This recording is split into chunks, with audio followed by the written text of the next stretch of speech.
Hi, I'm Betty Rossbottom, host of On the Menu. For this season, we decided to go green. We're a local show, so we may as well truly have local food. So what that means is that the chefs on this program are all using local dairy, produce, and meats in the dishes they prepare for us. Let's not delay any further and welcome tonight's guest, Chef Michael Ballon from Castle Street Cafe in Great Barrington, Mass. Welcome, Michael. Thank you very much. I'm so glad you could be here. Tell me where Castle Street is located. Well, Castle Street is in downtown Great Barrington in the heart of the theater district next to the historic Mahaley Movie Theater. Oh, sounds like it'd be easy to find. It is. And do you have a lot of local farms that you can go to for your produce, your dairy, your meats? I'd say that's increasing every year. We've cultivated relationships with small farmers for quite some time now, and yet I think the impetus for local grown agriculture just gets stronger every year. I'm glad about that. And I know you've picked a local menu for us tonight. Tell me what's on it. Well, we've got chicken stock made from local organic free-range chickens. We have 3 different kinds of wild mushrooms that are grown in the next town of Housatonic. We have organic free-range leg of lamb from Burley Farm in my own town. And we're going to make a cranberry dessert with Bay State cranberries. Well, I think that sounds pretty good, and I'm ready to get started. How about the soup? Can you tell me, you mentioned some of the ingredients, but tell me again what's in the soup and what we're going to do first. Well, for people who grew up with old-fashioned, thick, goopy cream of mushroom soup, we're going to be making a completely different kind of mushroom soup, because this is going to be about 2 things, broth and great wild mushrooms. So let me just show everybody the kinds of mushrooms we have here. Look at those. Those are magnificent. Now, these are grown indoors, and look at these interesting stems. Yeah, they're almost as big as the mushroom itself. And the colors. So we have 2 different kinds of oyster mushrooms. These are golden oysters, and these are probably the more familiar brown oysters. Oh. And we also have shiitake mushrooms that are also grown in my town. In addition to which, we've got some just standard commercial button mushrooms, but we also have some dried mushrooms that include a mix that is really interesting. It adds a tremendous amount of flavor. Okay, and so the first thing that we're going to do is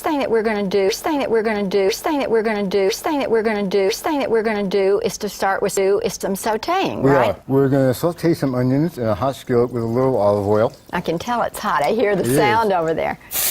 That is very hot. And Michael, these onions are just sliced? Yes, I just slice those thinly.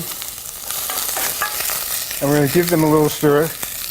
Let me just show you these shiitake mushrooms. They have this very thick, woody stem, which is pretty much inedible. Yeah. So we're going to take those off. Okay. And the other thing that I'm going to do with our mushrooms, I'm not going to slice them so small that they're unidentifiable. I want people to be able to see them. And I'm going to also just take a part of this stem of these button mushrooms off. And I'm going to cut these in pretty thick pieces because they tend to shrivel up too much, and in general, I like to be able to recognize and identify the food that I'm eating. So our onions have gotten brown. Okay. You want to add in some of those mushrooms? I do. And let me show you what I'm going to do with these oyster mushrooms. They have this thick stem, and they just kind of peel apart, actually. So That's pretty easy. Yeah, it's almost, a lot of times a knife is too coarse an instrument, and by hand is almost better. So I don't really want to chop these up. I want to leave these. Leave them whole, and they're beautiful. They're works of art. Right. So if everybody can see this. And I have a little thyme and basil. Okay. And already just chopped, just lightly chopped. Yes, and I'm going to add a little fresh black pepper. And just a pinch of salt, not too much. Okay. While these are swaying, should we talk about these wild mushrooms? I think everybody would like to know about the wild mushrooms. Well, mushrooms are basically 90% water. So when you dehydrate them, like anything else, like raisins or dried apricots or dried pineapple, I mean, the flavor and the smell is just incredible. Smell. I'm in love with the smell. But you can't eat these in their dried form. You have to reconstitute them. And I know that's intimidating for some people, but it's really not. All you really have to do is take some boiling water, pour it on top, and in the course of about 20 minutes, they soften up.